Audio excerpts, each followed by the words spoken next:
Hey guys, welcome to another show on Football Overseas. Before we start off, make sure you hit the subscribe button, like the video, and comment down your predictions. And this is Game Week 1. This is Game Week 1 predictions, and we're live.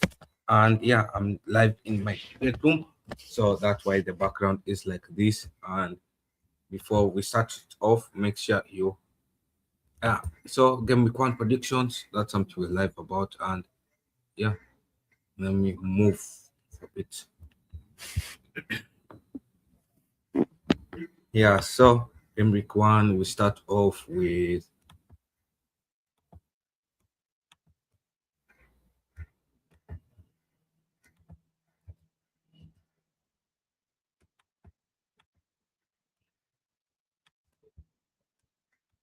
so we start off with the first game on the Football Overseas channel. So that is, let me load up the thing.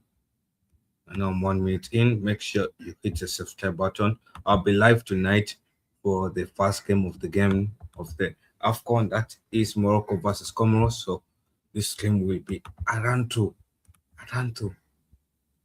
Yeah, so first game of the tournament is Morocco versus Comoros. Morocco versus Comoros. So that game is a tight game. Yeah, so make sure you hit the subscribe button. Make sure you like the video because that's the first game of this thing.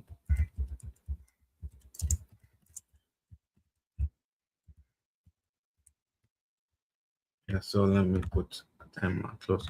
So Morocco versus Comoros. So Morocco heads into this game.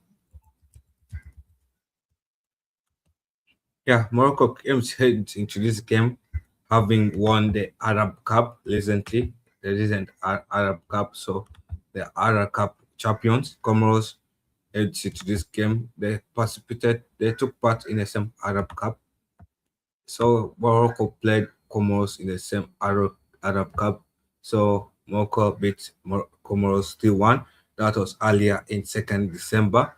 So Morocco knows recently Morocco knows Comoros tactics and everything. So and also Comoros in the FIFA World Cup 2026 qualifiers, Comoros played against Mali. They finished second. They finished fourth. That was a tight group, and they finished 3 points behind Mali. So Comoros is a tough group. Yes, they did not perform as well as they expected to perform. So yeah, with that they should have performed better. And Morocco topped that group with 24 points. 24 points, first place. So yeah, first place, 34 points. So they topped that group. And look at this prediction wise. This game I'm going to go for. I see it being a 3-1 win. I don't see the time difference. There's nothing that will change in a span of 19 days that will make me predict Comoros to beat Mali. If Mali beat if Morocco beat Comoros 3-1, I don't think Comoros will beat Morocco in a span of 19 days. So I think it's the same issues, the same things that will apply each other. Morocco is a strong team. It's a first game, it's a pressure, and I think it will kick off with a huge winner, a huge result. And yeah, I think one win is on the cards. And look at these things. So you can comment down your predictions, what you guys think. I think I see one win. I predict a 3-1 win for this. Morocco have strong players. They have people like Hakimi. Most of the players play in European competitions. So they have a good outstanding squad. And I believe Morocco can be capable of win. So T1 win is on the cards. And also I think in the last AFCON, Morocco ended up exiting in the round of 16. Comoros did not take part in that last AFCON. Yeah, so they are back in AFCON since their last AFCON was in 2021. They missed the 2024 World AFCON. So yeah, they're back, and Your big up, Jordan. Yeah, the link is in the chat. Yeah. Yeah, the link is in the chat. So 2-1 win for Morocco. Easy win. I think Comoros is an easy team. For a team like Morocco, it's an easy team. You cannot predict an upset. You just have to go for favorite. Morocco is very favorite, and it is seen why Morocco is favorite. Yeah.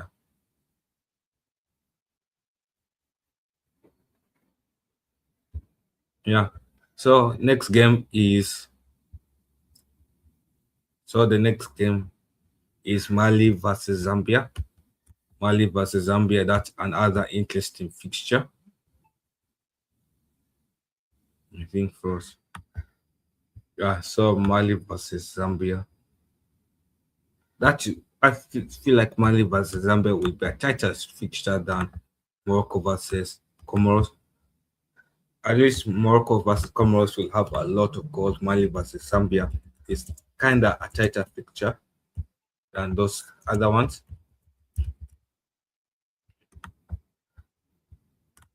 Because looking at Zambia's national team, I think they played in a friendly recently.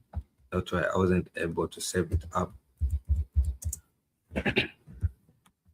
Yeah, so Zambia played a friendly against DRC Congo. DRC Congo beat Zambia 2-0 at DRC Congo. Yeah, that friendly was played 5 days ago. So, and we played another friendly against South Africa. So, that's friendly again 3-1 win. In terms of preparation for this group, Zambia is not fully prepared for AFCON. Mali is fully prepared. They are 5 times more prepared than Zambia is. Yeah. So big up for that. And looking at it as well, Mali in the AFCON, in the World Cup qualifiers, they got 24 points. And they know that Morocco will get a lot of goals against Comoros. There will be a lot of goals scored there. So Mali has to win. They must win so that Mali can be second place. And Zambia did not perform well in the World Cup qualifiers as well. Zambia finished 4th in the group of Morocco in the World Cup 2026 qualifiers with 9 points. They conceded a lot of goals against Morocco. And also in the last AFCON, Mali went all the way to the quarterfinals. Zambia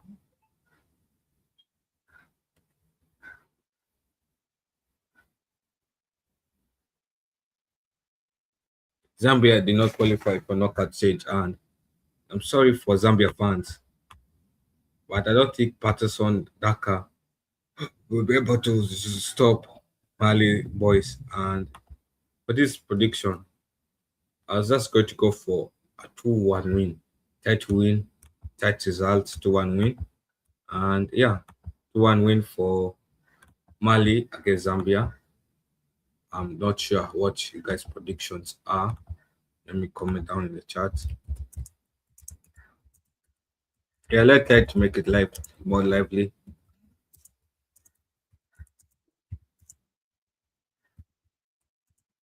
Yeah, so what are your predictions for Mali versus Zambia?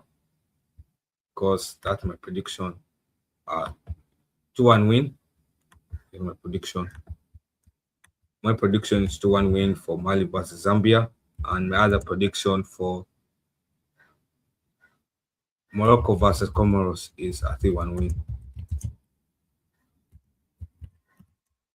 So I want to know your predictions for the other games.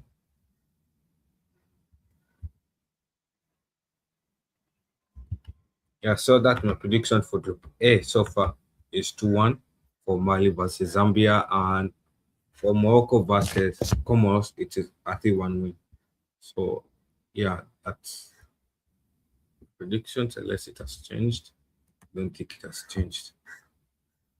Yeah, I don't think it has changed. Yeah, so that's my predictions. I'm waiting for the comments to see how you guys will comment down. Yeah, so Zambia is a weak side, very very weak side. I don't even consider them so close to Mali's side. I know, yeah. So I think to be a tight win, to one win for Mali. They're not Mali. Zambia is not as weak as Comoros is. So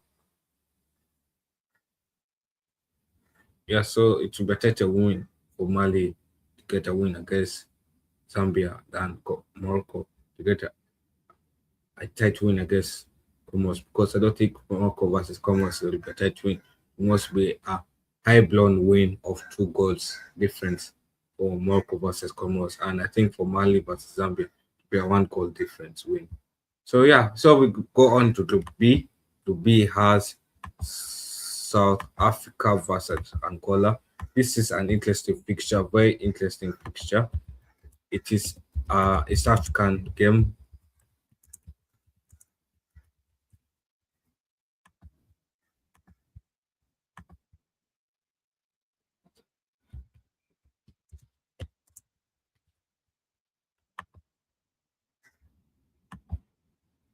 You're the code. How you doing, man? Actually, wait on. Let me check my thing. Yeah, there we go. Yeah, big up. So you want to start with the first games? First game predictions.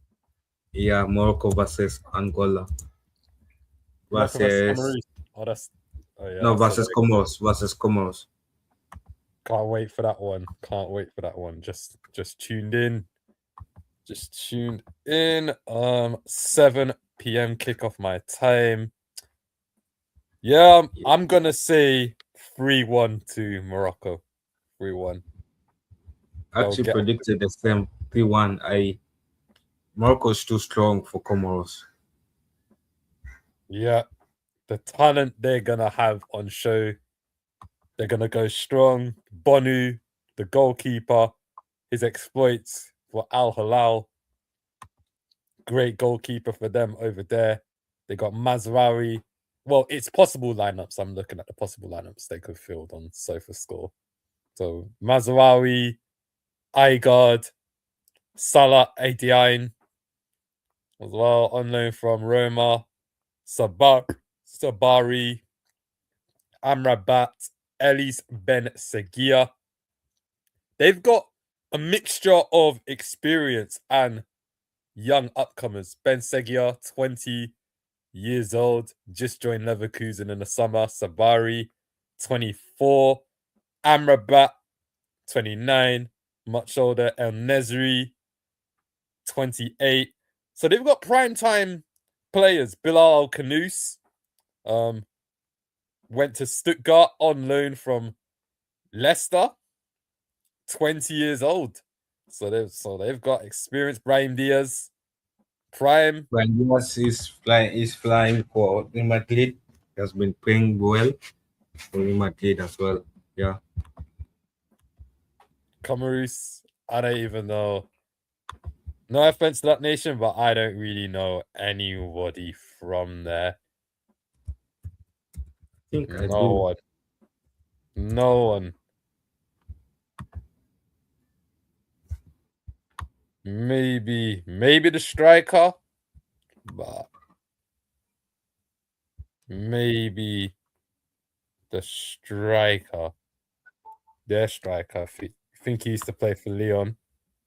But other than that, I don't know anybody from Morocco. Morocco, the informed team from Africa.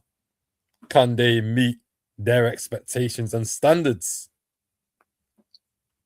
Comoros. Hopefully they can.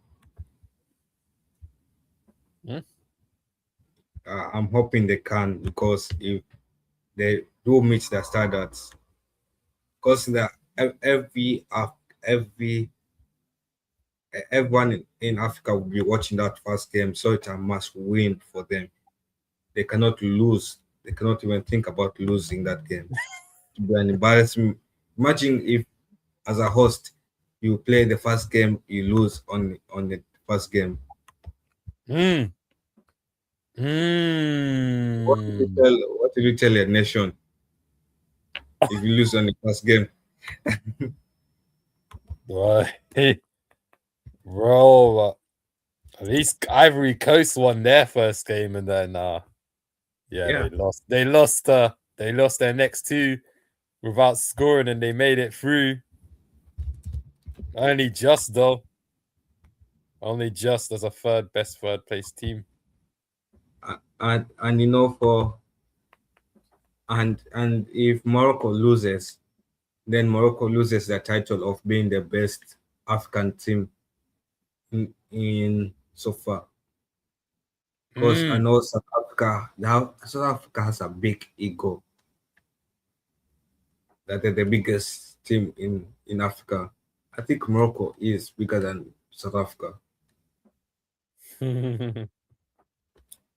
Anyway, so the next game is Mali versus Zambia. Ooh. Okay. Mali versus Zambia at 2 o'clock my time. Yeah. Zambia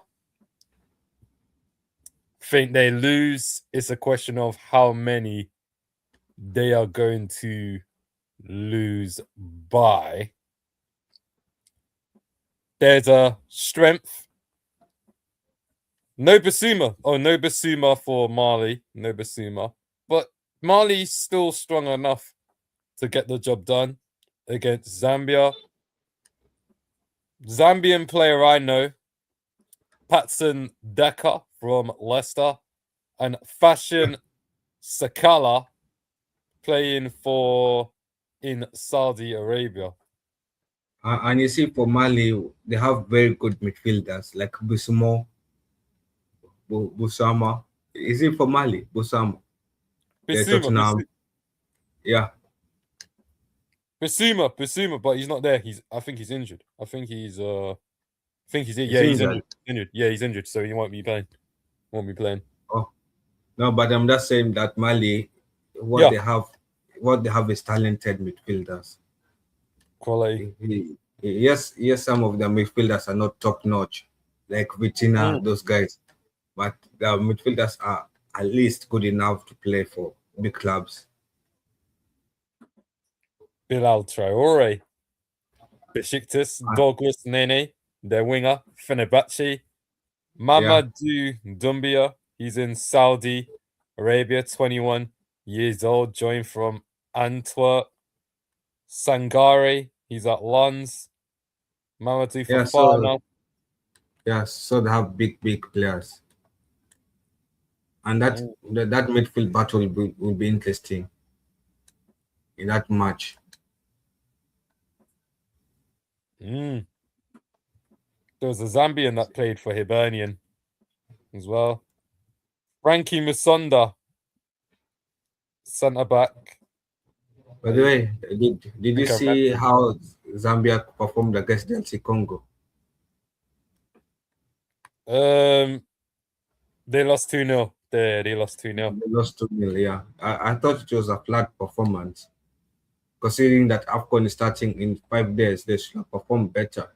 They should have given DRC Congo more of a threat. It should have been a 2-1 performance. Think they got a new manager for the AFCON as well? Yes, they do. But, I mean, if you're losing 2-0, you're giving away a clean sheet win. and 5 days to AFCON, and then you're playing against Mali as your Gameweek 1. Then that spells trouble for you, because 5 days is little for you to fix the issues in that game, and Mali will expose them, because if they have a weak midfield, Mali will control that midfield, and Zambia will not manage to score too many goals. I still think it will be a tight performance, maybe a 2-1 win for Mali. You? I'm going to say, I think the game might be tighter than I think, but I think Mali will just squeak a 1-0. 1-0? Yeah. That's interesting. But yeah, I do see your point, to be honest, because it looks like a type of game where Mali wins by 1 goal difference. Yeah. If they can stop Sakala, I reckon Mali take it. Sakala's probably their best player for Zambia. Yeah. He is, and hopefully Zambia doesn't get embarrassed, because it will be bad for you to lose 3-0 in the Gameweek 1 for AFCON. Because I know Zambia in last AFCON they got 2 points. The last AFCON they didn't even play much. They only got 2 draws and then they exited the AFCON. 2 draws, 1 loss. And I think this time for this AFCON they might underperform. They might perform worse than they did in the last AFCON. With the teams that are in it as well. They had Morocco in the same group last AFCON. And you know what's sad for Zambia is they have similar teams. They have Morocco. Like in this group, all teams have played each other, either in the last AFCON or in the World Cup qualifiers. They have all faced each other. They faced one of each other in those 2 groups. That's crazy. Like you know when you've graduated from high school, then you have a competition, and then you see your high school mates there. Tell me about it. Yeah, so for this groups, they have seen 2 high school mates that they have faced in the World Cup qualifiers or in the last AFCON, and they're like, "Oh, I know you," and so you have been selected for AFCON 2025. I thought you will not be selected.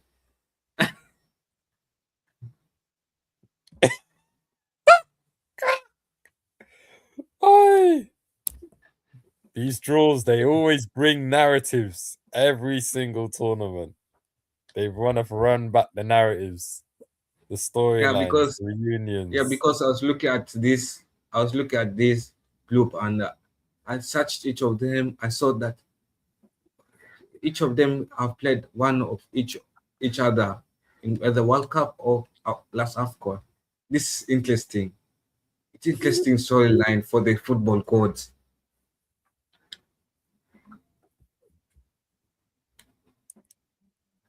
Group A. And you know, for Morocco versus Comoros, Morocco played against Comoros on 2nd December. And Morocco beat Comoros 3-1 in the Arab Cup. Arab Cup, yeah. Yeah, 3-1. So I don't think 19 days can change that scoreline of 3-1 win for Morocco. Yeah. Anyway, we move to Group B. Group B is South Africa versus Angola. South Africa versus Angola. Oh, that's a match I'm gonna miss. God, that's gonna be a good game. That is gonna be a really good game. 2 teams from Southern Africa, South Africa, huge population. Angola, Portuguese colony. They're gonna clash. South Africa, they qualify for the World Cup, head of my country. Ugh. And Angola didn't qualify for the World Cup. 6 draws, 2 wins, 2 defeats, with 12 points. They had Cape Verde, Cameroon in their group.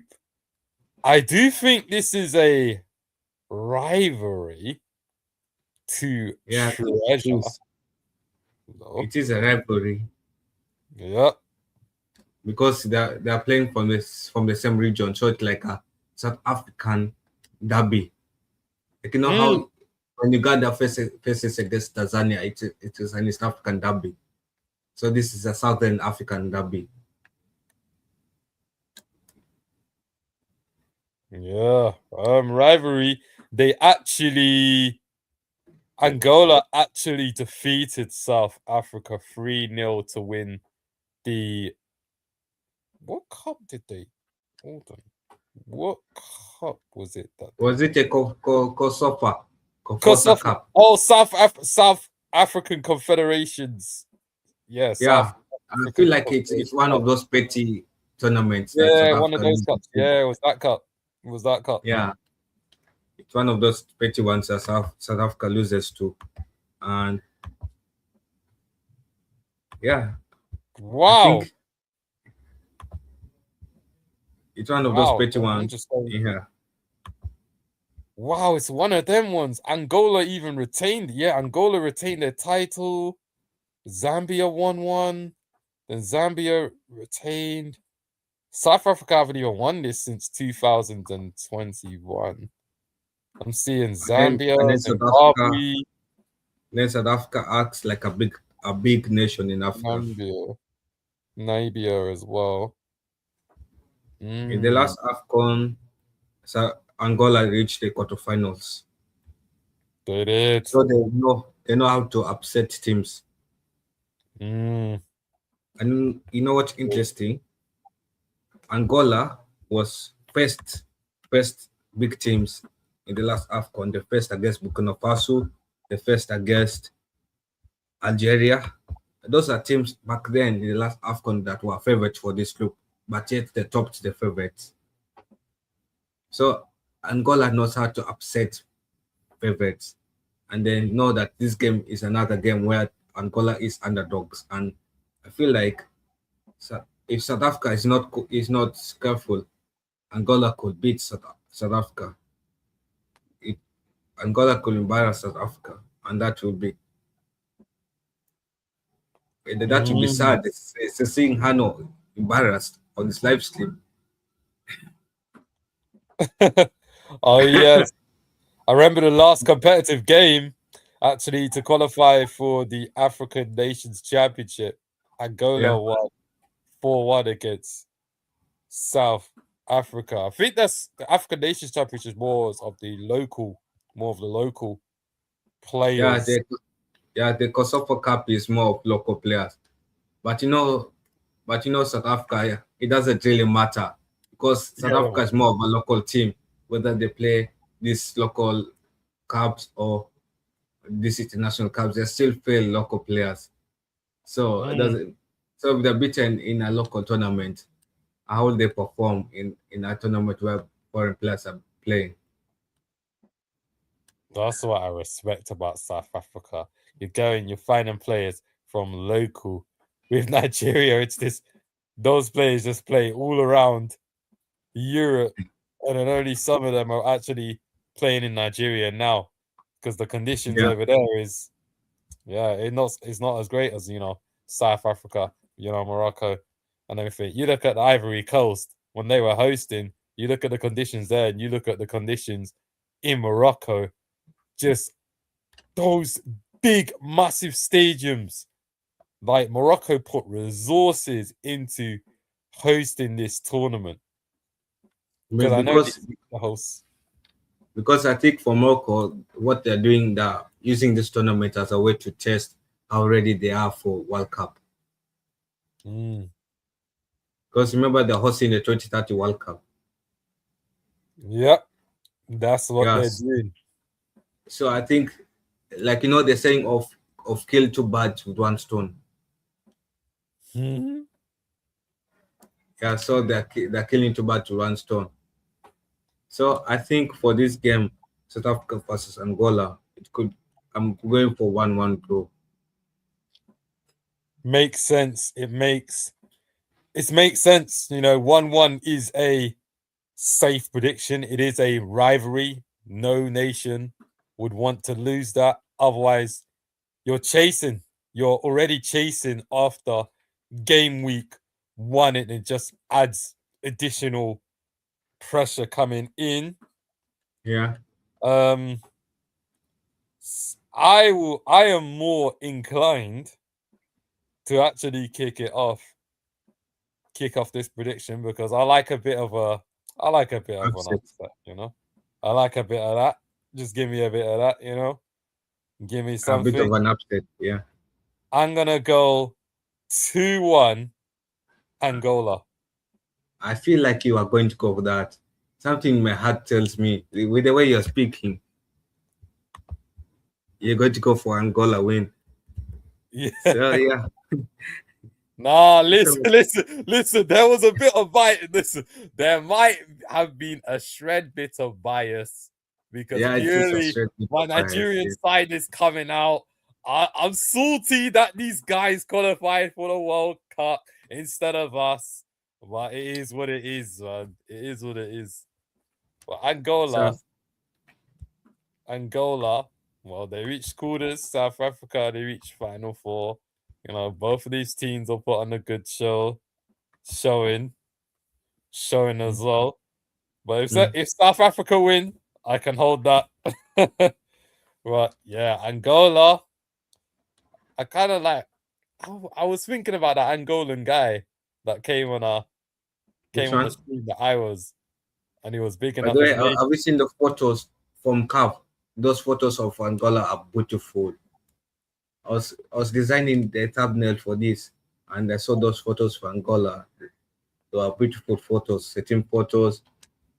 They are Aye! I can't lie. I can't lie. Angola, I might have to check them out, you know. I don't know. I've never thought of Angola as like, yeah, but who knows? Maybe Angola, they've got some. They no, got but some. but I think as Africa, we need Angola to beat South Africa so that South Africa can be silenced. We need South Africa off the internet for at least Oh 2 yeah. days. For at least 2 days. Big up the Portuguese, man. Big up the Portuguese.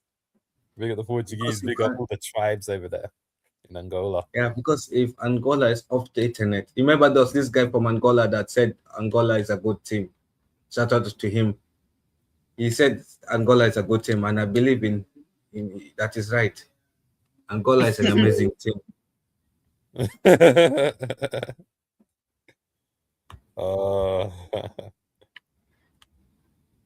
So I bet he'll be watching. I bet he's watching this stream right now, and it's like my Angola's brothers. Yeah. So wherever wherever he is, I hope his team will beat Angola. Will beat South Africa. We need him to beat South Africa for the sake of sanity.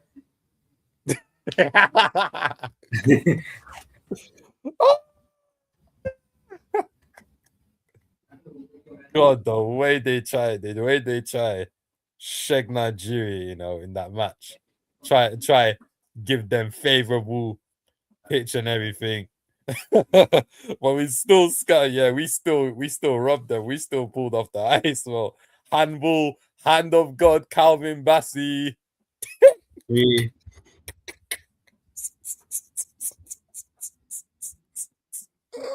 Oh, when man gets desperate, I get desperate out here, man.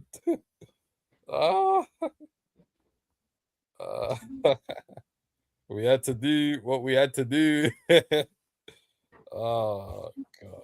Anyways, yeah. So we move to the next one. The next one is Egypt versus Zimbabwe. Egypt versus Zimbabwe. That's an easy game. I think Egypt will be watching the game of South Africa versus Angola, hoping that South Africa lose, because if South Africa lose and Egypt beats Zimbabwe, and yeah, Egypt will be top of the table.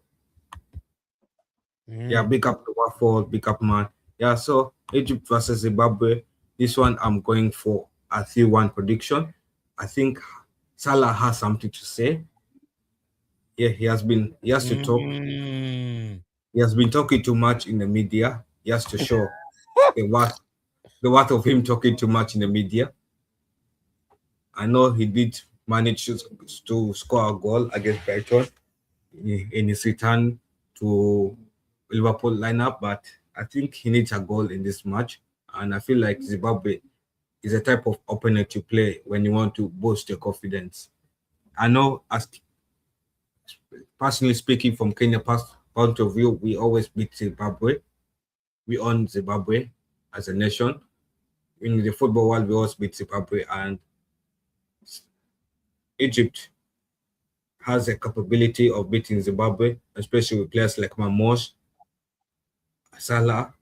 Those two will enjoy playing against Zimbabwe. So I think one win would be an easy win for Egypt, and it will be an interesting fixture to watch. And yeah, what about your prediction?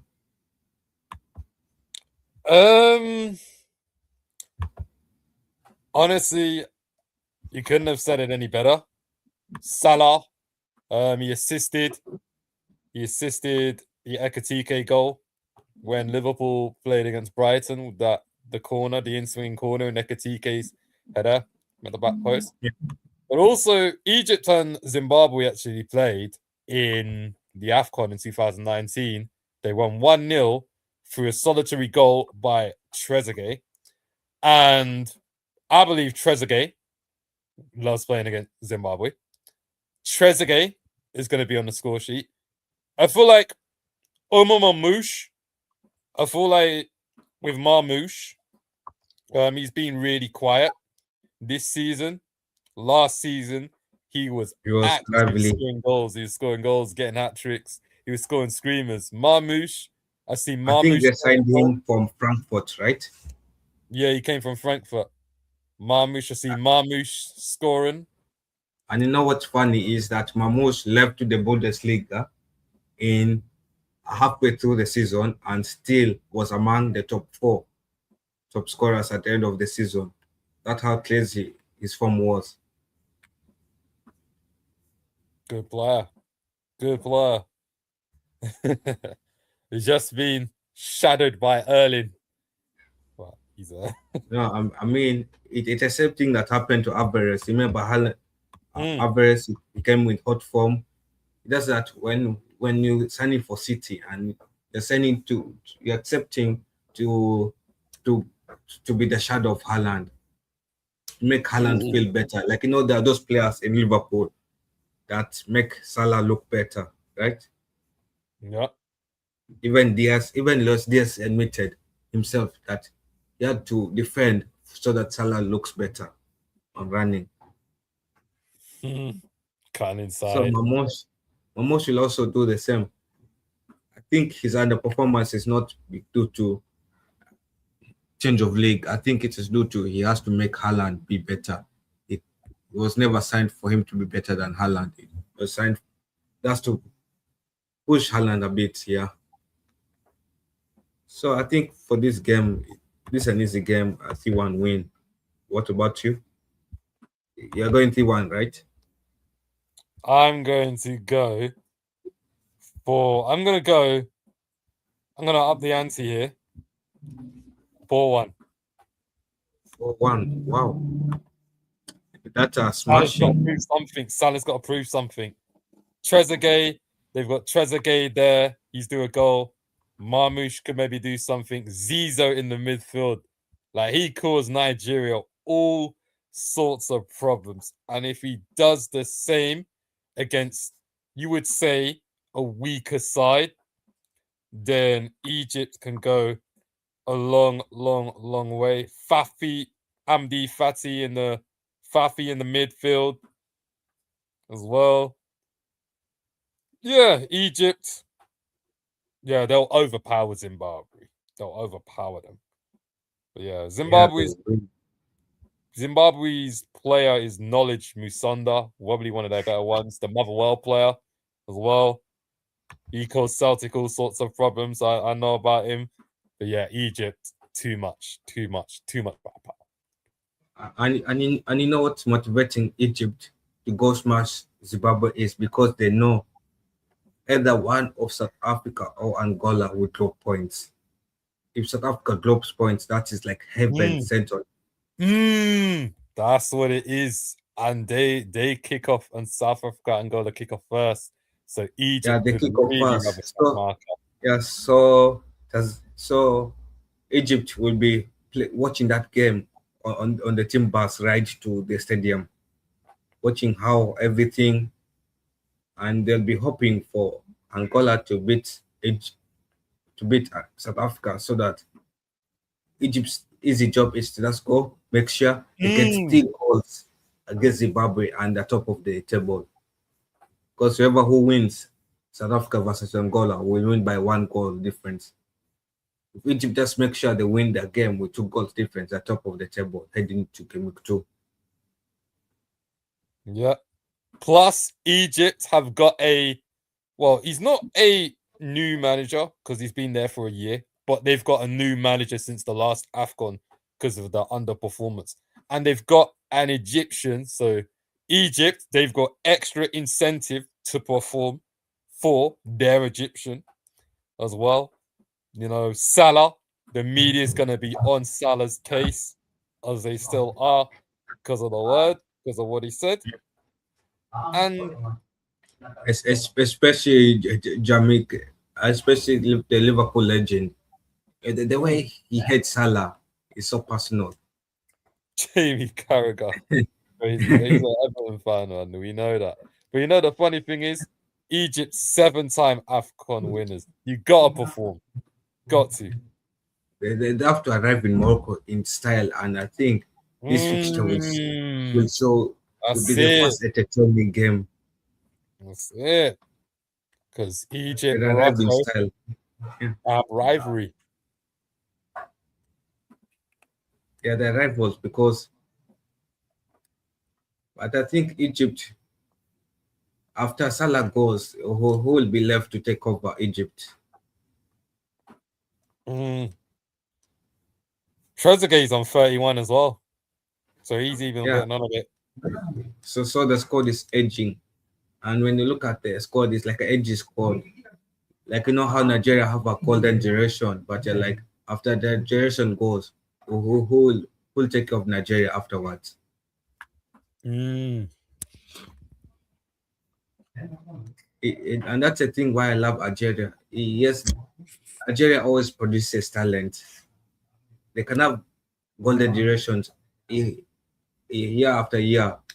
They always pointing at a random talent somewhere in Europe. They will spawn one. I hear Algeria is targeting Ethan Mbappe. Way. Couldn't get him in time for the AFCON though. But maybe. No, I'm saying they're targeting him for the future generation. Yeah, for the World Cup. Yeah, for World Cup. Yeah. If they manage to pull him for future World Cups, he'll be an excellent talent. Imagine Kylian Mbappe facing against a brother in some World Cup in 2034. That would be some interesting. France, Algeria. Oh, that would be some interesting sibling matchup. They fought a war. France and Algeria fought a brutal. Yeah, the Mbappe derby. And the Algerians won. Yeah, it should be called as the Mbappe derby. It's brother. Anyway, so we move on to Group C. Nigeria versus Tanzania, your nation. Oi.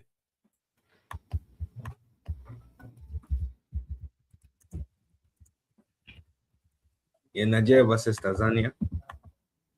Oh, we're doing Group C. Okay. Yeah, Group C. Yeah. Okay. Lost to Egypt 2-1. Lost to the Democratic Republic of the Congo. And I got brutally cooked by the Congolese at work. Brutally cooked.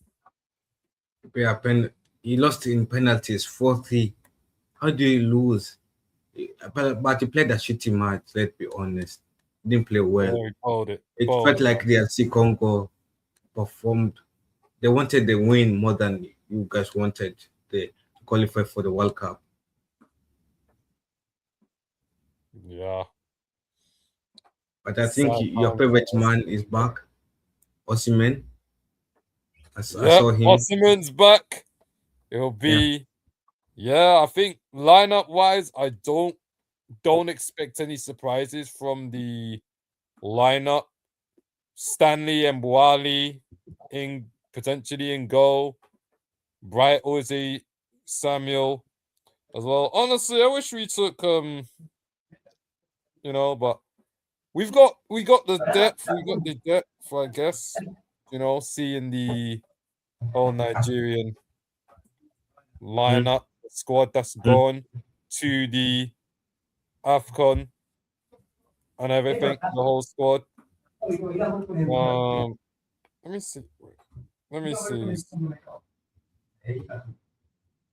Let me just check the squad out because I've got to go really in depth with all this.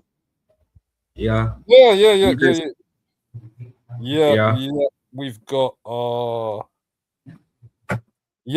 we got a nice I think we got a nice squad. The squad numbers is confirmed and everything as well. Certain players are back in the squad. I would want to see certain players play. Semi Ajayi and Bassi, defense. And then Sanusai, Porto. Alex Iwobi will probably be the captain, most likely. Even though I don't even think he should be, but he'll be the temporary captain. He's just getting the captaincy because he made most appearances out of like anybody from the Nigerian team since William Troost Ngog announced his retirement. No, but don't you think your captain should have retired after the AFCON? You should have said, yes, I've led Nigeria to the last AFCON. Now it's time for me to retire. Yeah, he was the main penalty taker. Huh? He was the main penalty taker as well. But I think if we get a penalty now, it'll be Osimhen taking it, which honestly, for one thing, I don't mind that. I don't mind that trade. Get Osimhen on penalties, because I'm sure he takes penalties at club level as well. Chukwueze coming into the AFCON, form of his life. I need Chukwueze. I need Chukwueze, Victor Osimhen. One point. Ndidi in the midfield. The way he's playing with Fulham as well.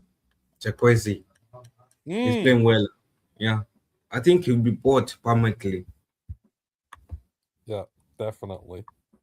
I think Chukwueze and Iwobi will definitely play together purely because of that Fulham chemistry, Bassi. So all three of them will play. Ola Aina is definitely going to be missed because he would have started left back, but unfortunately injury. He's been injured for Nottingham Forest.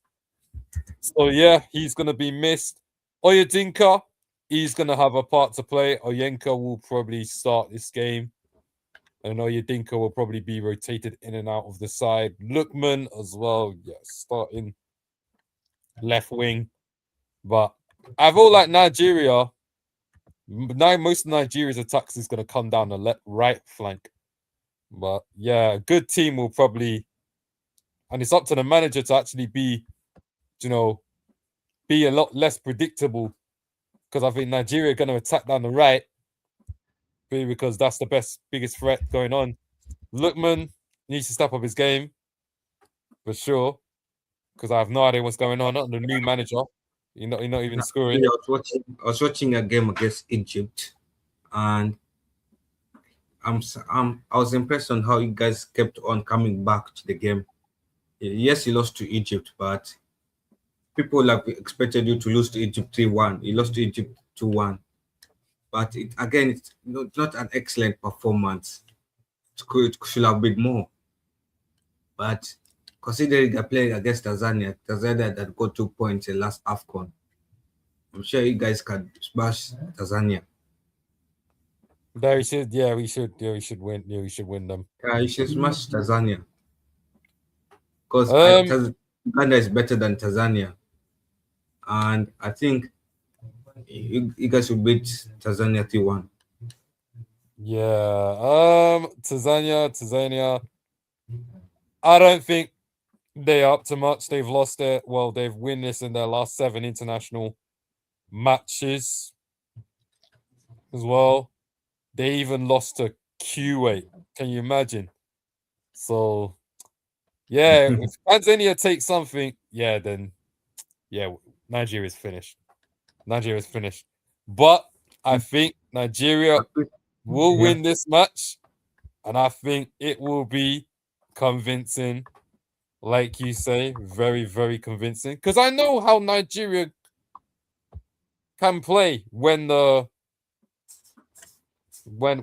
Benin match there was pressure to even qualify for playoffs. They did that. Gabon match there was pressure because Osimhen missed chances and the team rose through. Like Nigeria, for me to have any sort of belief, any sort of retention that we could do something, reach the final again, even if that, Tanzania will have to be put to bed. They have to be. There's no ifs, there's no buts, there's no Magosos, there's nada like that. And I think Nigeria are going to win this game. I'ma say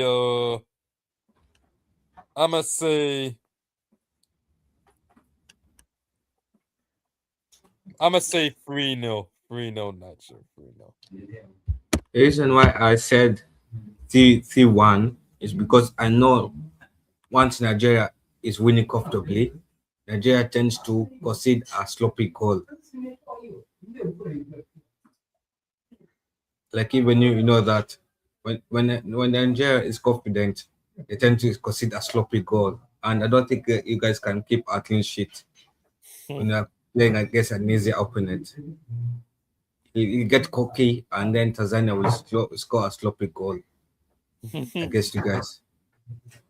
Yeah. That's exactly what is gonna happen. Anyway, the next game is Tunisia versus Uganda. For this game, I think it should be a 3-1 win. Let me be honest. I don't think my East African brothers will perform well in Gameweek 1. They are facing against top teams. I know that Uganda faced against, who was it in the World Cup qualifiers? Uganda. Uganda faced against somebody in the World Cup qualifiers. Algeria. Yeah, they played against Algeria. They did not even, Algeria, they did not even give Algeria good competition for first place. Algeria topped the group 7 points ahead. Yeah, so Algeria topped the group 7 points ahead of Uganda. So I think Uganda, in that sense, you can say, if they cannot beat Algeria, Tunisia is like a smaller version of Algeria, if you know what I mean. They're not as elite as Algeria, but the way they play is similar to Algeria. And if you cannot beat Algeria as Uganda, then how confident are you in beating Tunisia in Morocco? Yeah. And I think Tunisia will open them up, but my issue with Tunisia is what kind of lineup will they pull up on this kind of? That's it. That is it. Right there. I've seen their players. And are they really great attackers? Are they really great attackers at club level? I don't think they are. One of them's playing in Russia. One of them is just significantly underperforming for Celtic. One of them is playing. Another is underperforming in Burnley with Hannibal Majid. Yeah, he was an amazing academy staff for Man United, but I can see why United let go of him. Is that's not enough yet? He's not, one of those, when they're cooking a food and then the food refuses to cook fully. Yeah, that is Hannibal. And I think ever since he left United, I haven't seen him improve. as a star, as an academy star. It's maybe to some extent that justifies why we let go of Hannibal. Like people like Angel Gomez Kati, he has been improving. Angel Gomez, Mason Greenwood has become a star in the French league, but Hannibal has struggled in Burnley to become the main star to be a beast in Burnley. He struggled. So the real question is, who will Tunisia field against Uganda? How will they field the main team, or will they field a rotated team against Uganda?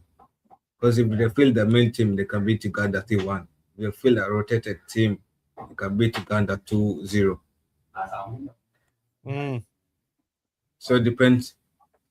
In the end, they'll beat Uganda, but it depends on did they see Uganda as a main threat to field the main team, or did they see Uganda as a threat to 8 minutes for fringe players in Gameweek 1?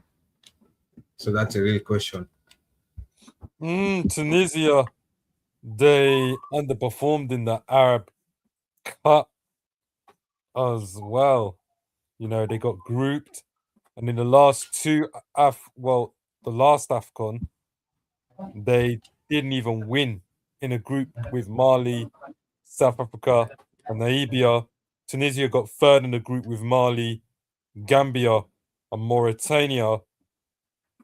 And then Tunisia didn't even win a game, but qualified second in a group with Mali, Angola, Mauritania again. And then Tunisia got second again. So yeah, Tunisia, how are they gonna be feeling playing in the Arab Cup? Remains to be seen which kind of players they field out there, but I'm gonna go with a 2-0 win for Tunisia. I don't even know who's even gonna get the goals though. I can't even say like a proper goal scorer like that. But you know the sad thing about Tunisia and Algeria, they have talented players, but they underperform AFCON. I don't know whether they're allergic to playing AFCON football or something like that, because World Cup qualifiers they perform amazing, but when it comes to AFCON they underperform. Tunisia finished second, 2 points in their group in last AFCON. Algeria finished 2 points in their group in last AFCON. That correlation. World Cup qualifiers, Algeria performed well. They finished first in the group with 31 points. Tunisia performed well. They finished at 4. They dominated that group. So it's like the players wake up when it's time for World Cup qualifiers, but when it comes time for this small tournament, Algeria, Tunisia underperform. While the opposite seems the opposite is for Nigeria. They underperform well for World Cup qualifiers, but they perform well for AFCON.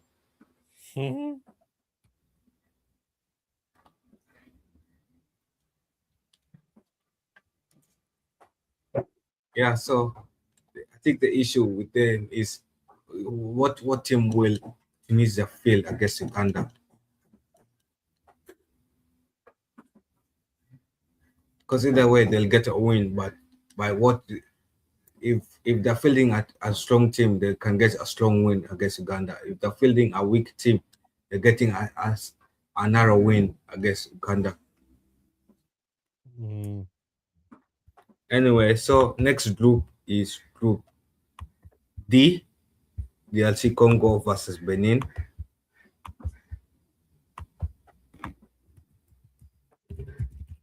Tuesday, 12:30 p.m. kickoff. Our neighbors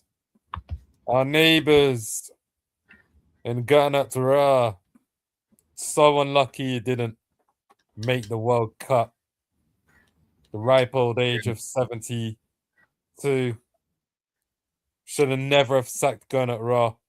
He can still do a job, but their last friendly, Benin lost 3-0 to Burkina Faso, following up the 1-0, well, the 4-0 loss to Nigeria.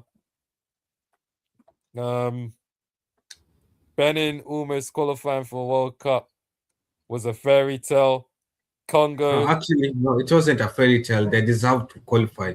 yeah. No, Benin was robbed. Benin was robbed.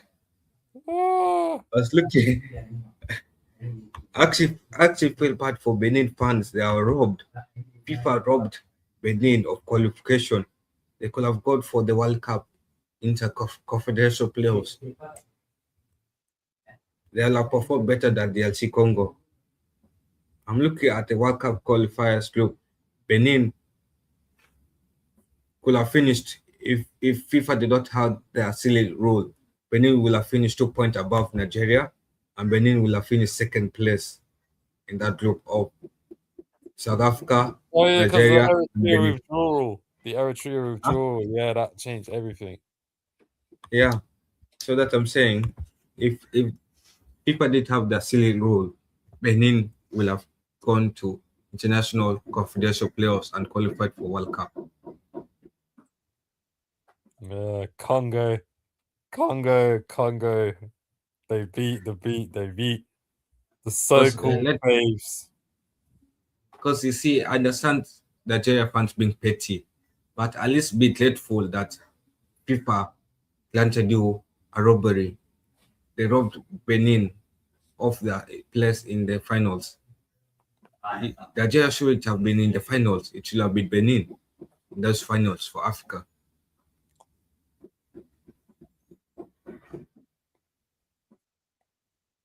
Yeah. Benin, Congo. It's actually going to be a good game. Good game. Congo,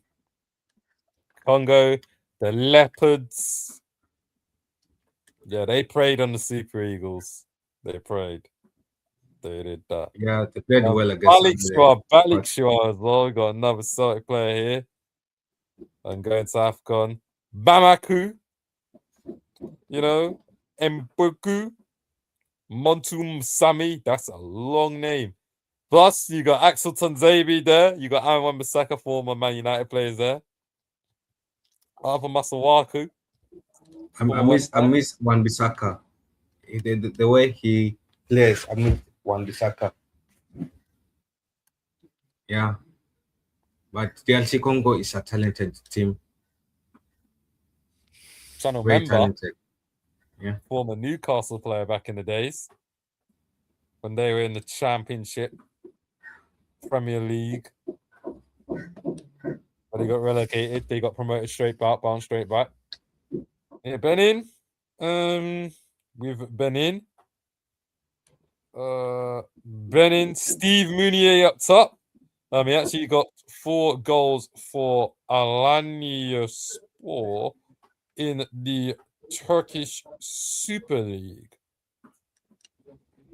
against. Wait, no, who was it? Oh no, that was in the cup. That was in the cup. My bad, people. That was in the cup. But yeah, I think collectively, Benin, having a look at them. Collectively, Steve Mounier is the main threat.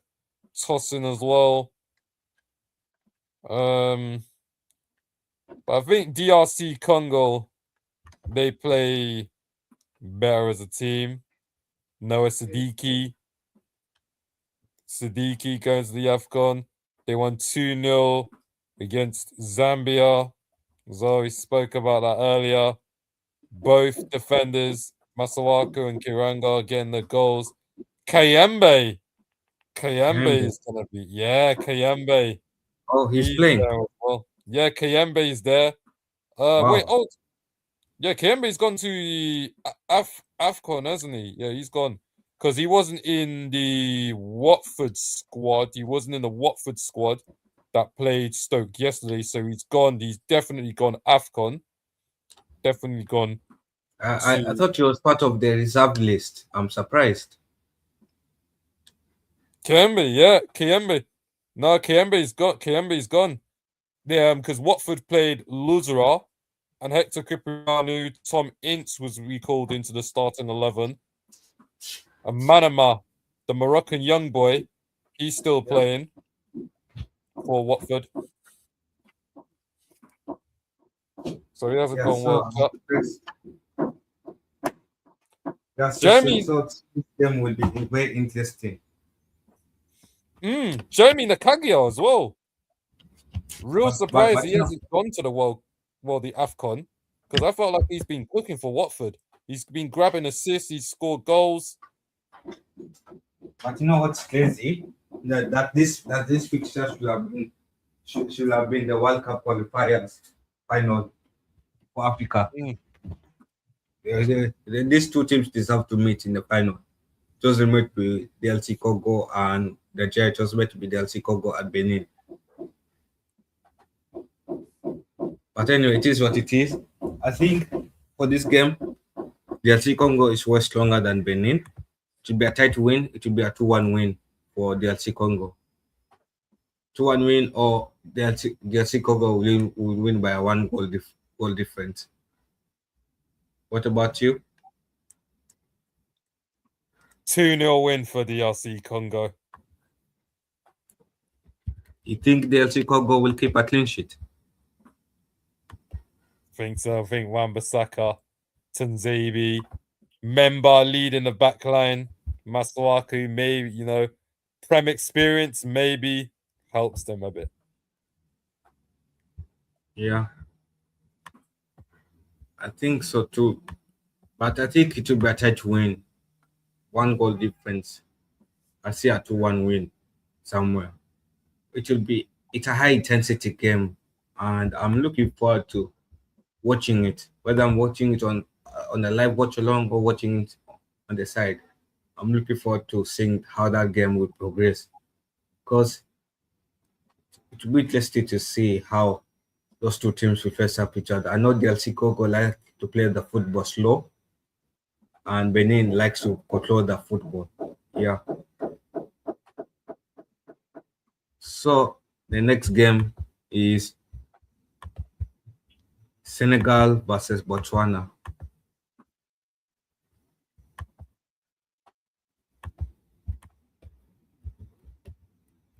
Senegal, favorites to win. Powerful team. I like their manager, Pape Thiaw. Ever since he got the job. Unbelievable. Ever since he went back into international management. Just powerful. They lost 2-0 to Brazil, but that's Brazil. Like you expect to lose to them. They beat England, drew with Ireland, and just done what they've needed to do, keeping clean sheets all over the gaff as well. Defensively, they should be solid against Botswana. They've got they've got goal scorers in their league. I'm just going through them. Their frontline scores have been scoring goals. The players can score goals as well. But the quality, the gulf in quality and class between the teams. Botswana 138th in the FIFA ranking, Senegal 19th. It's an entire mismatch as well. You look at the squad, Diao in goal, potentially in goal, Didita Koulibaly.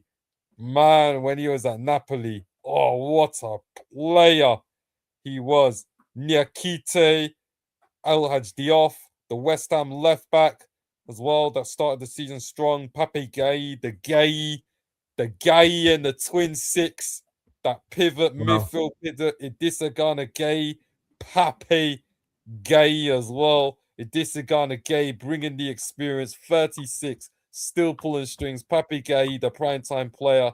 Then you look into their attack. Ndiaye, Mamadou Sarr, Sadio Mane. still banging in goals, and Nicholas Jackson can play that little false nine role, bring in Ndiaye, Mane, play that deep line forward role, bring the wingers into play. It's gonna be a And 3-0 win.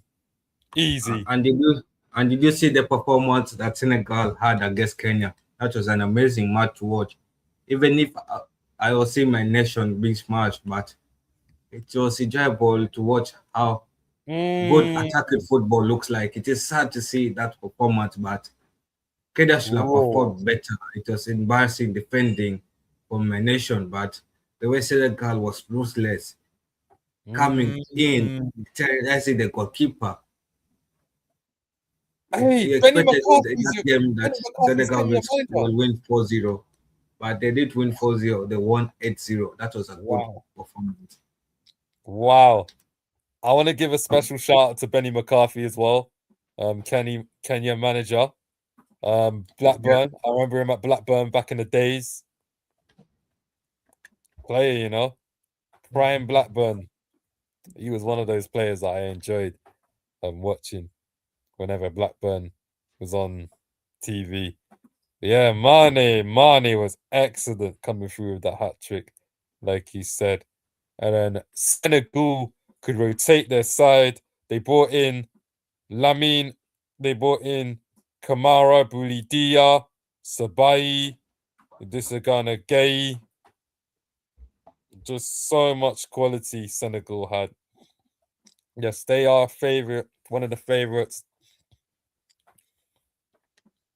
to win this AFCON as well. Yeah, they're definitely favorites. Yeah, I agree with you.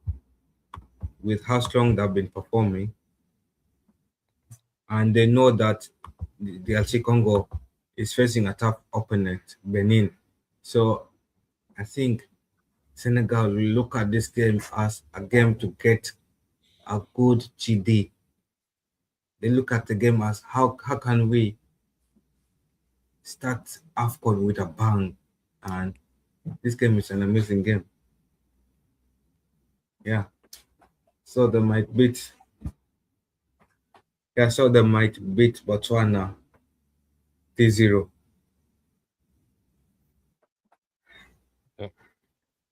Yeah, 3-0 for the both of us. Easy. Yeah. We're gonna see. It could be more. It could be a higher scoring game, but could be more. I won't even be surprised if this game ends up high scoring or maybe the biggest margin of victory in the tournament. But we will see. We will see. it might even end up 5-0. Botswana might be embarrassed. At the end of the day, we know there's no way Botswana will score a goal against Senegal. Nah, Even no if way. Senegal rotates and everything else, Botswana is a weak team and Senegal is looking for revenge. They are pissed off that a team embarrassed their local team in course of Cup. So Senegal is looking to perform well, and they'll perform well. Yeah, all I can say for Botswana fans, pray for mercy, because I don't think we'll get justice. Just pray for mercy, you not get justice. And whatever you do, they don't go to play against Senegal with ego. They'll humble you and terrorize the team. Cooked. Yeah.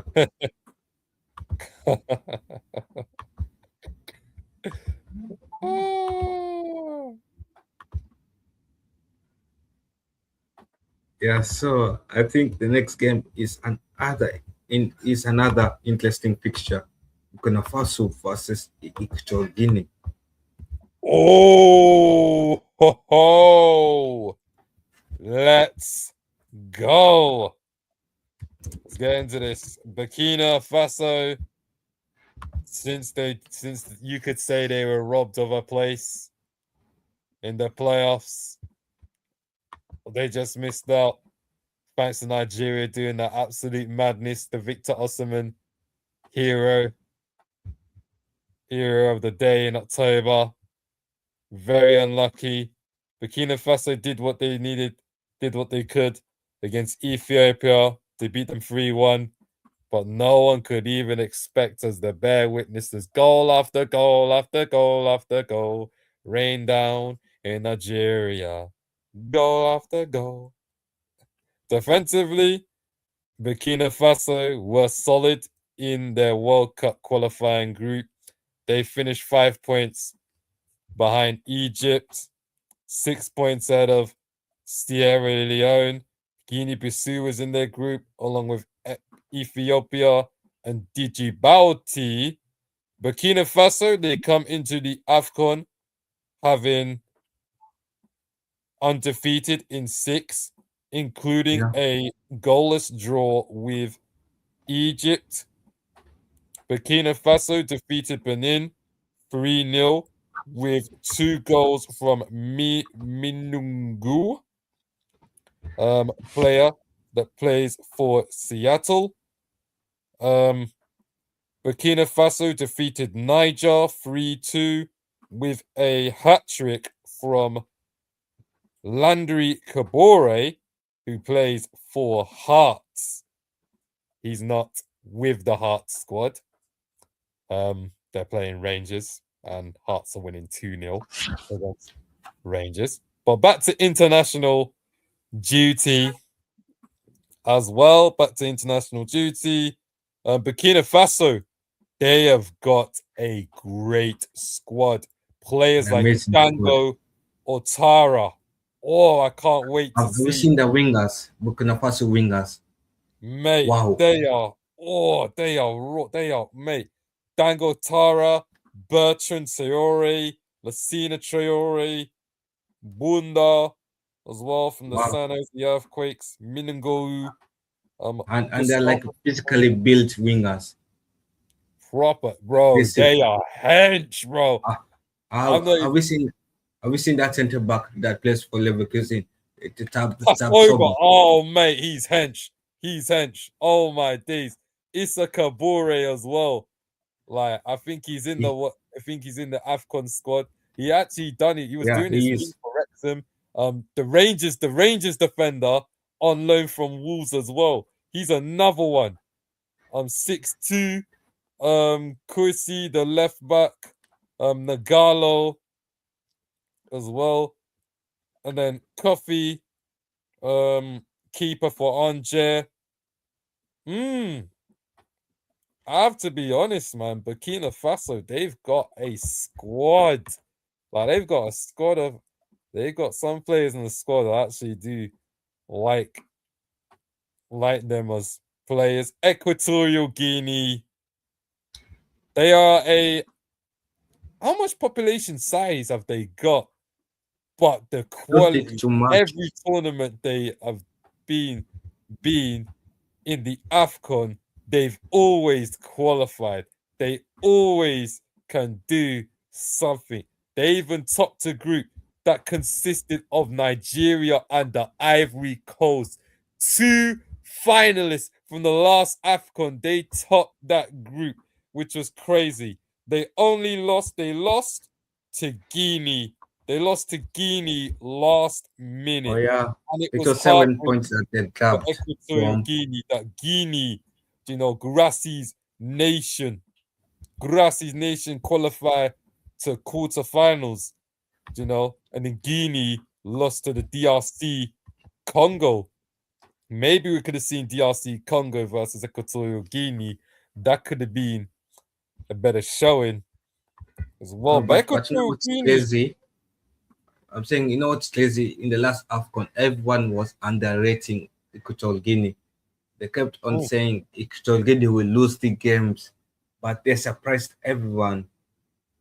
They got shocked. They performed well. Yeah. Equatorial Guinea, 97th. Equatorial Guinea, 97th in the FIFA World Rankings. Burkina Faso, 62nd in the World Rankings. There's, I'm trying to think what plays are there to play for Equatorial Guinea. There's one that plays in the Real Madrid Castilla. Ensue gonna be the main player. if he's in. If he's in. Madagascar, well, Equatorial Guinea, they beat Kenya in the last international break, and they they did. lost 2-0 to Madagascar. That is very interesting for the Equatorial Guinea in terms of their player. Mascoal, I think I know Mascoal. Pedro Obiang, former West Ham player. Sao Coco plays for Torino. I think this game, I think we're going to have the first goalless draw of the tournament. 0-0. I think this game. Yeah, I think if you ask me, this game might go for interesting performance. Burkina Faso will pocket Equatorial Guinea's defenders, attackers, and I think Burkina Faso will score a goal first half, a second goal in second half, and it will be a 2-0 win. Clean win, nothing to complain more about. Because Burkina Faso know that they need points against Equatorial Guinea. Algeria is facing an easy Sudan side. So yeah.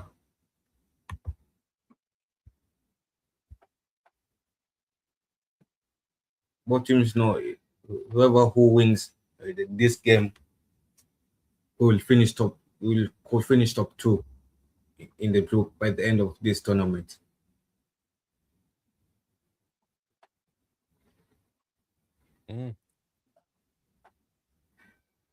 Because if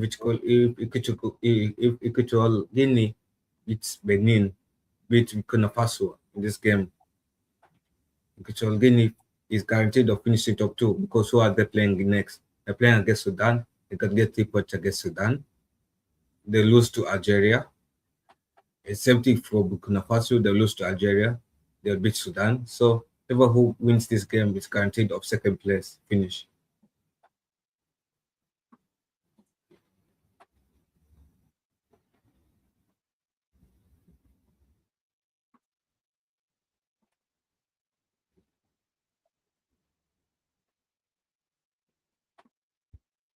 Yeah, anyway, so the next game is Algeria versus Sudan.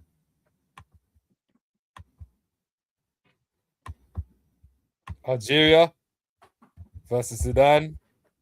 It's an Arabian battle. They got knocked out of the AFCON Cup in the quarterfinal stages to the United Arab Emirates. Now, last AFCON, Algeria significantly underperformed. They drew their first 2 oh my days, my app just crashed on me. Can you imagine? They drew the first 2 games, and they shockingly lost to Mauritania, which spelled the end of their AFCON tournament, losing 1-0 to them, and they caused a rebuild. And the thing is, the Algerian squad, many of their players actually featured back then, which was crazy to even think about, because Algeria, they won the AFCON in 2019 thanks to exploits from Feghouli and of course Riyad Mahrez. But that day, they benched Riyad Mahrez. They brought him on. They brought on Bentaleb, Bilali, and Soleimani. They couldn't turn the game around. But Vladimir Petkovic at the helm, Algeria, they sacked their manager. So now they've got a new manager to come in. Well, they've got manager. Where they sacked the manager when? Algeria sacked their manager, well, after they lost to Mauritania, and then Petkovic qualified Algeria for the World Cup with ease, losing one game, during another one. Well, even then, Algeria lost their first, the World Cup qualification. Yeah, because I thought in the last AFCON, Algeria underperformed. Actually, I was surprised. Like, is this the same Algeria that underperformed the last AFCON? The way they were dominating that group, but let's be honest, that group was easy for Algeria. Yeah, it was easy, man. You It had was too Uganda easy. in it. There's no even credit. You cannot give credit to the new manager. You have That Guinea group in was it. too easy for the quality. Mozambique, Yeah. Guinea, Botswana was in it, and of course Somalia was in it. Yeah, so it's like it's easy to top that group. Because there's no real competitors, then you have Uganda in it.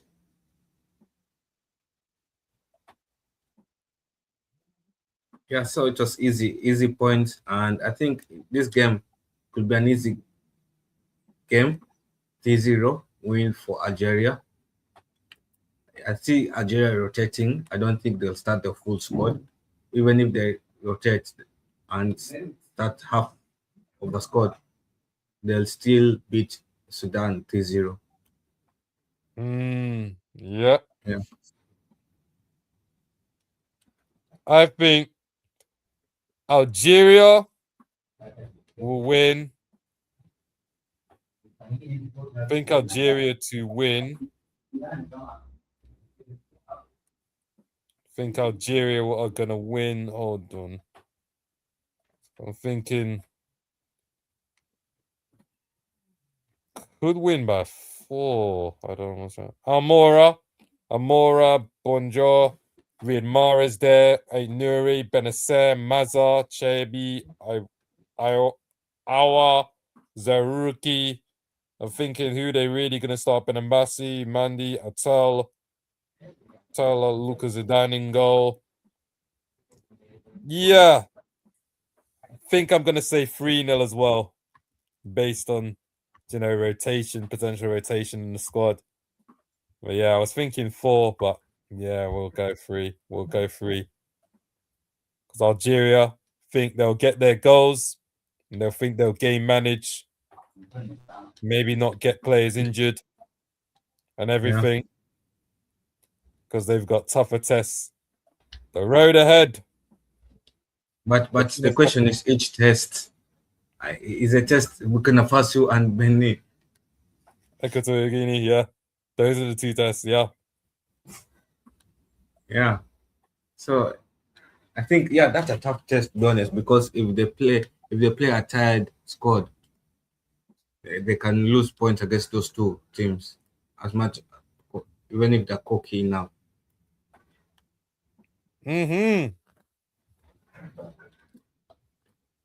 Yeah, so I think a 3-0 win, no matter how much they rotate, will be an easy win for Algeria against Sudan. Sudan is an easy opponent. Yeah, it seems like Gameweek 1 will be a tough Gameweek for East Africa as a region, because they'll be smashed wherever they go, except for DRC Congo. I think DRC Congo will be the only South African nation to beat, to get 3 points this game week. Yeah.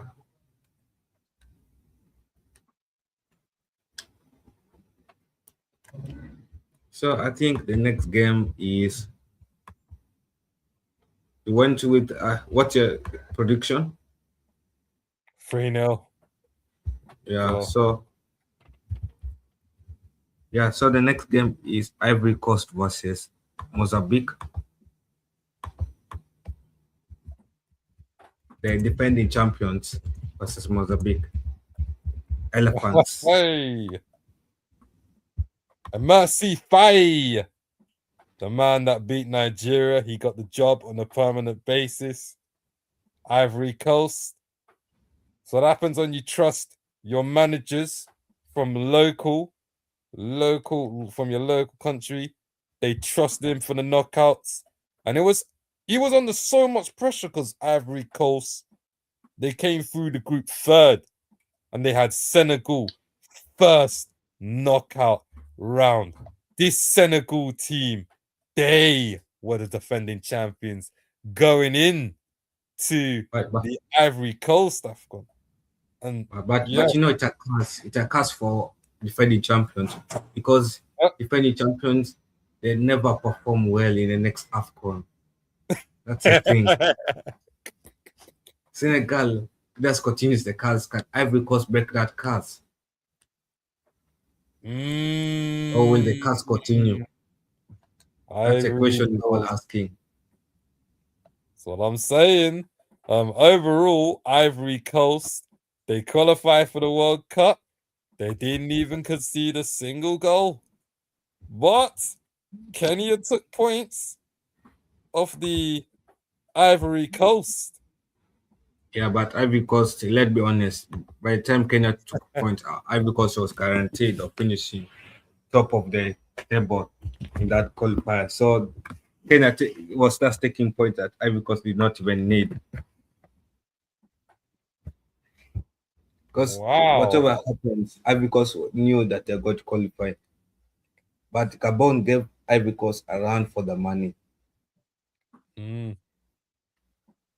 The way Gabon took Ivory Coast bumper to bumper, and you know, this group, Ivory Coast needs to get points against Mozambique because they need to increase the goal difference, because you know Cameroon is playing against Gabon. Whatever happens, they need.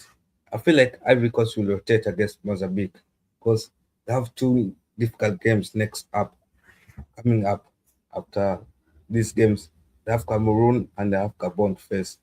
You cannot play a starting 11 3 games in a row, especially when you have to make tough teams. Yeah.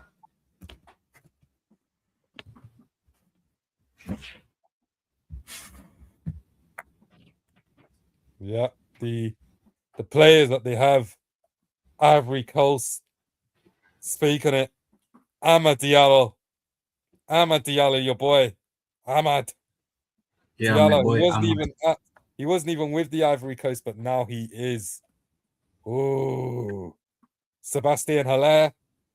He scored in the last final. Yan Diamandi, the same player that bagged the hat trick for Leipzig against Eintracht Frankfurt. Evan Gassander, Crasso, Bayo, Frank Kessie, Zaha, Sekou Fofana, Gare, Seri, Gambin, Konosu, Evan Ndika, Dule, Diamande, Agabadawu, Willy Bolly.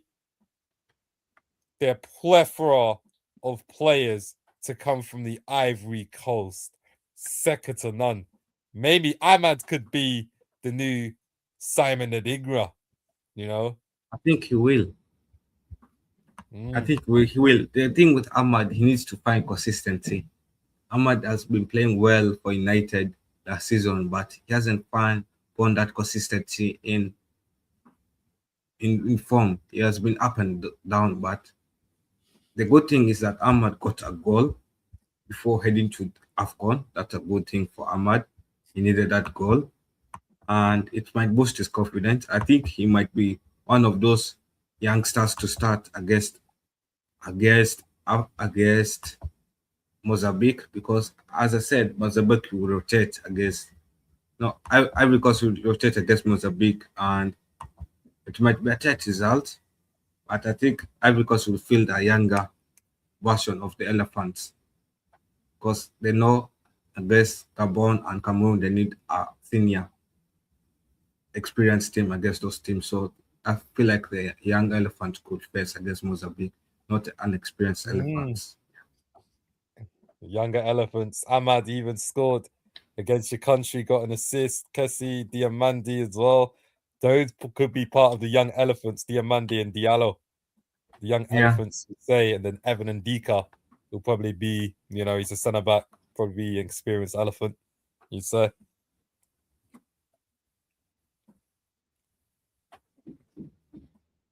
Mozambique, they don't offer much. They won't offer much against this Ivory Coast team. I think Mozambique have really found their level. Their only wins in their last 10 international matches against Somalia and Mozambique and Botswana. They did shock South Africa in the Kosafa Cup. But yeah, it's the Kosafa Cup. They've got a local one. They got their own countryman as their manager. Geni Katamo probably is. I'm looking at one of Mozambique's better players here. Sporting won 6-0 and he scored 2 goals before he jetted off to the AFCON with Mozambique. Rinaldo will bring experience. So that battle between him and Ahmad, a young elephant, that could be an interesting one to watch, but I do think Mozambique will get overpowered by the Ivory Coast. And I'm thinking it could be I see another 3-0. Ivory Coast won't go full strength. They're going to save their strength for Cameroon and Gabon.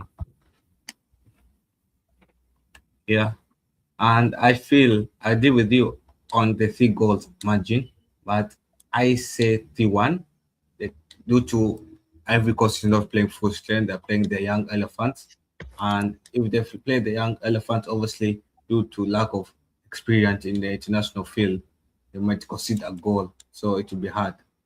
So I think 3-1 win is good enough for them.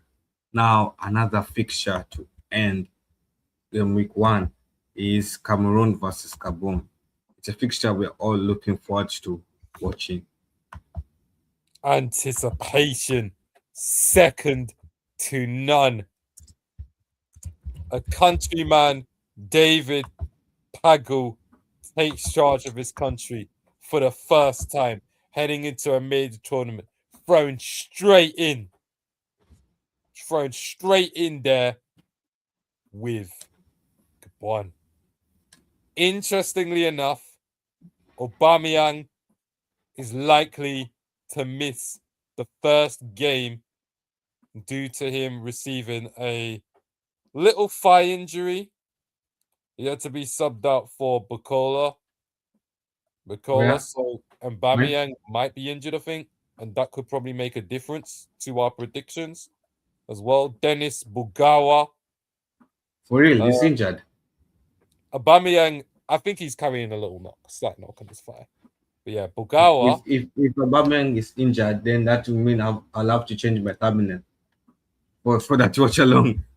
If Aubameyang is injured, replace him with that LAFC striker, Dennis Bugawa. Yeah. You got one there. Or you could do Lamina, or you could do Lamina because we know.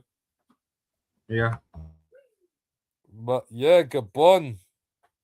Sometimes I think their main issue is sometimes I feel like they rely too much on Aubameyang. Personally, especially in the game against Gambia. But Bugawa did get a hat-trick against the Seychelles, though. But they did rotate their side. Gabon rotated their side against the Seychelles, though, because they could afford to. Seychelles isn't, levels. But Bugawa, he's a different profile. I feel like he's a different profile, kind of like attacker as well. Position in high press. He's high press, and then Aubameyang. He can be an anchor as well if he needs to be a goal scorer. He can just do just that. Cameroon, so much expectation. Cameroon, 5-time AFCON winners.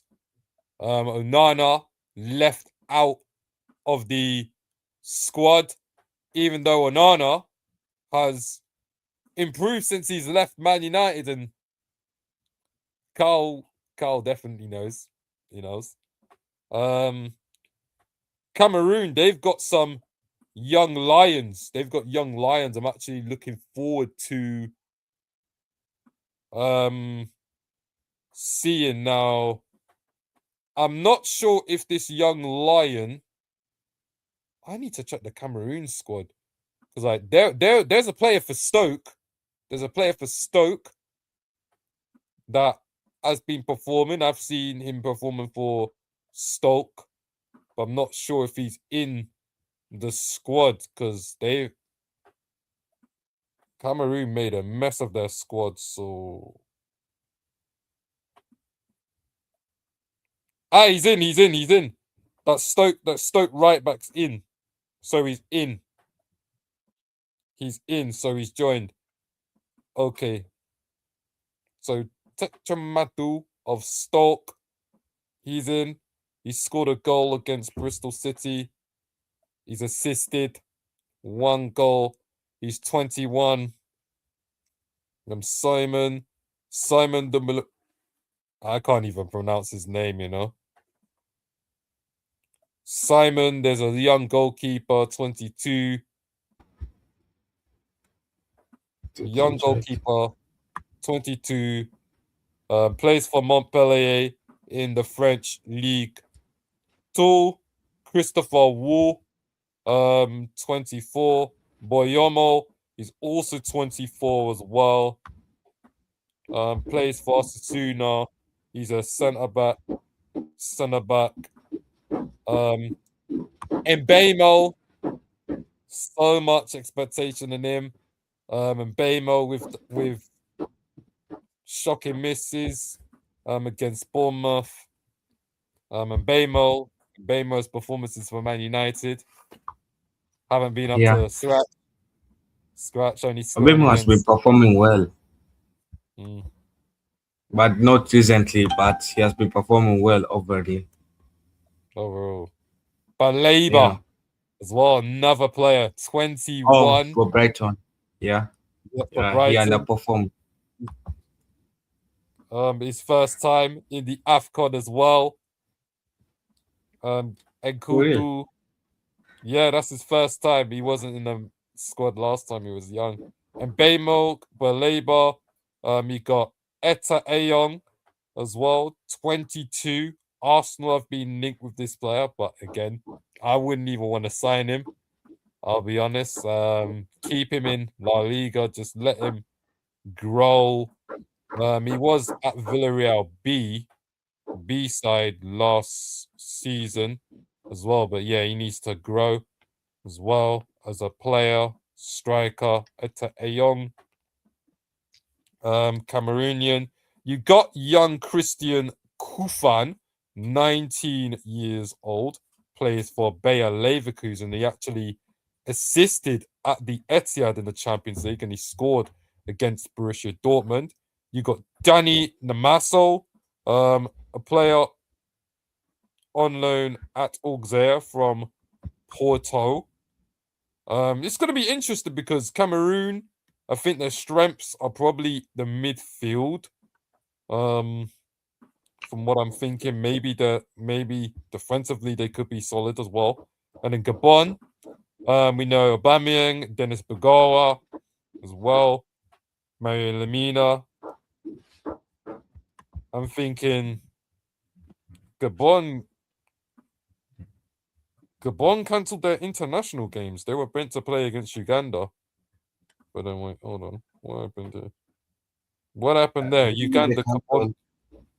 Yeah, maybe they cancelled because of fitness.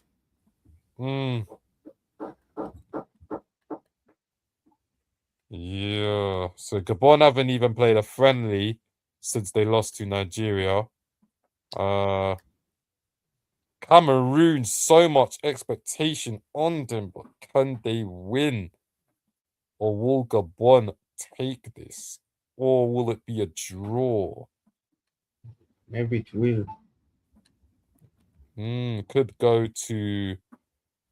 Could finish anything, actually. Could be any scoreline.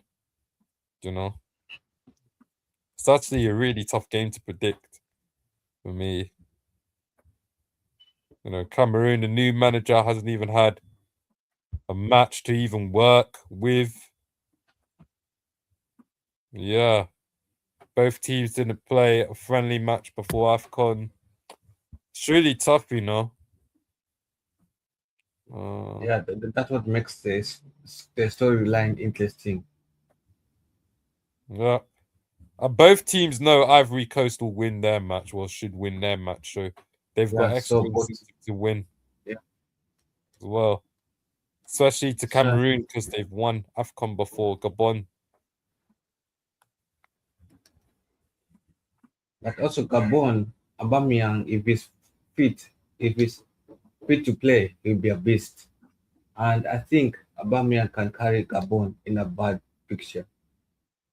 He did that many times for the World Cup qualifiers, and I think Gabon will beat Cameroon not because Gabon is better than Cameroon, but because Aubameyang carried Cameroon. The level of No, expectation. yeah, because Aubameyang carried Gabon. So I think 2-1 win could be a win for Gabon if Aubameyang is starting. But if Aubameyang is not starting, it could be a draw of 1-1. Mm. I'm gonna go off this metric that Aubameyang. I'm gonna go off the metric that Aubameyang is injured for the first game because it's on Christmas Eve, and then maybe when's Gabon next playing? Because I think Aubameyang could be back for the second game, but I think the first, if he doesn't pass over the fitness test beforehand, will tell us everything, and maybe I think this game could end in a this game could end in a 1-1. This game could end 1-1 if Aubameyang is injured. You know, Cameroon, how well would they fare? David Pagou's first match, he doesn't even know his squad. As of yet, he doesn't even know which players he wants playing, which he doesn't want playing, and etc. And in Gabon, stabilized side. They'll put Bugao up front if Aubameyang's injured, and then that's how they'll roll. So score draw for this one. Yeah, like a messy. It would be a messy picture, but that's what we want as football fans. Pictures that have storylines, plots, and Cameroon has an interesting plot. They fielded two squads. So yeah,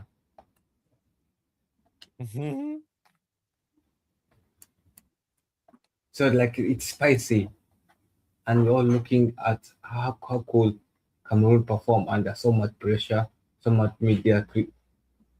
We're seeing the fixtures because the media will be looking at it. If Cameroon lose, they'll criticize Cameroon. They'll blame the president of Cameroon for adding pressure and media attention to this fixture. So yeah,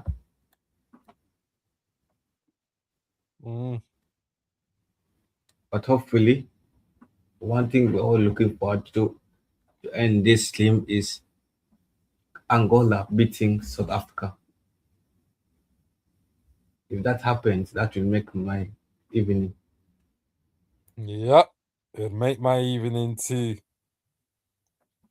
Like I just want to see an upset win for an underdog against a big team.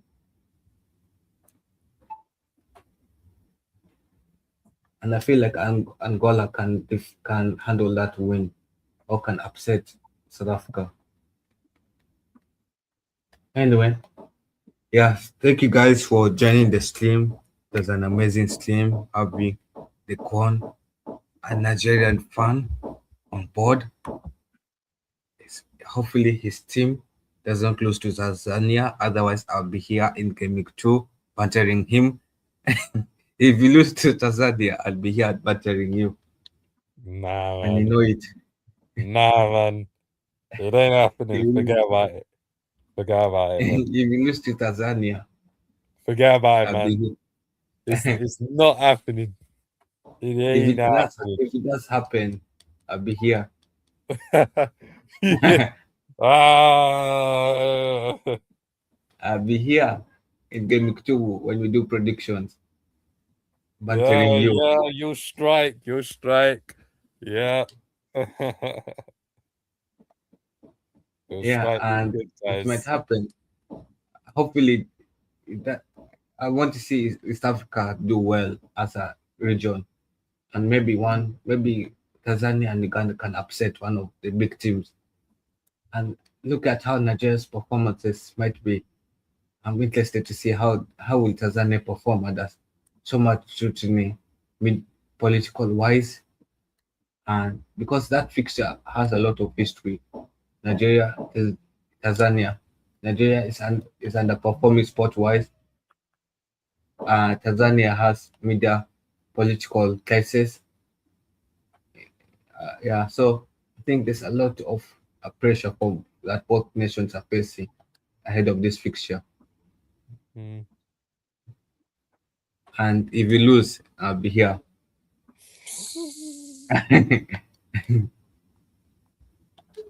I'll not want to see Tanzanians happy, but I'll be here to banter. me and Ghanaian fans will be here bantering Nigeria.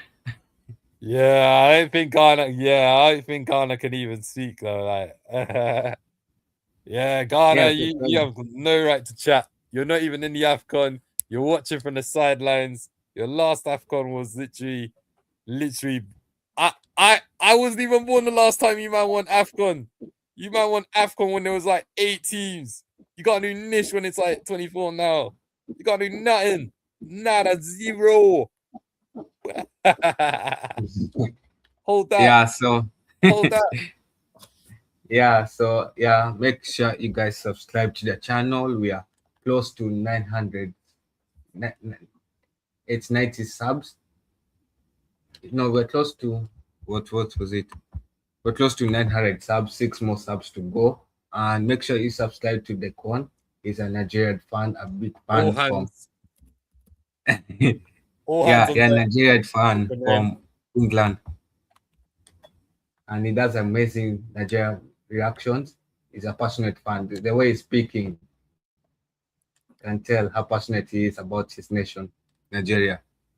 And yeah, so big up to the Con for joining the stream. Big up to Kyle for joining the stream. Big up to Warford. Big up to Tepago on the chat. And big up to Jordan. All those guys.